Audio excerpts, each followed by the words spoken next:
যশোরের মেয়ে রহিমার প্রেমের টানে আমেরিকান ইঞ্জিনিয়ার ক্রিস্টমার খোগল এখন বাংলাদেশে।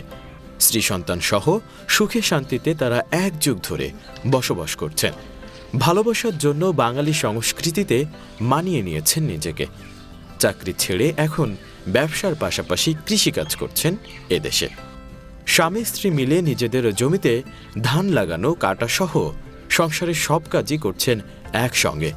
তাদের দেখতে ও ছবি তুলতে অনেকেই ভিড় করছেন তার বাড়িতে। আর প্রতিবেশীরাও সন্তুষ্ট ক্রিস্টমার খোগলের ব্যবহারে।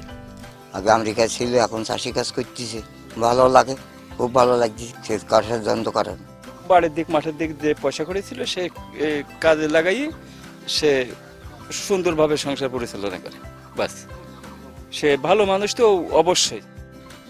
যশোরের কেশবপুর উপজেলার মেহেরপুর গ্রামের মৃত আবুল খার মেয়ে রহিমা খাতুন শৈশবে বাবা মার হাত ধরে অভাবের তাড়নায় পাড়ি জমান ভারতে।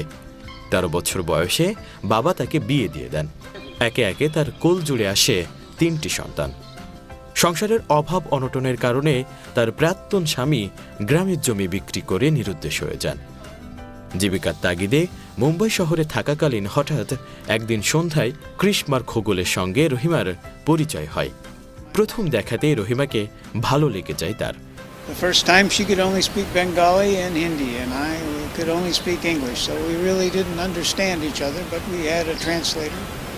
But our hearts understood each other, so we fell in love very quickly.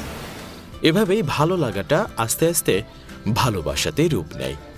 6 মাস প্রেমের পর তারা বিয়ে করেন। উনি আমাকে অতিরিক্ত ভালোবাসে, আমিও অতটাই ভালোবাসি।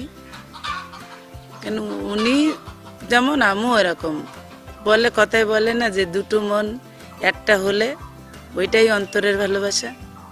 এরকমই আমাদের ভালোবাসা। আর উনি আমেরিকার থেকে এসছে, ওনাকেও ভালো লাগছে যে বাংলাদেশে কিছু করতে চায়, কিছু নিজের জন্য, কিছু আদের লোকের জন্য, আউট লোকের জন্য কিছু করতে চাই, ভালো লাগে। বাবার ভালোবাসা ও বটবৃক্ষের মতো ছায়া পেয়ে খুশি রহিমার সন্তানরা।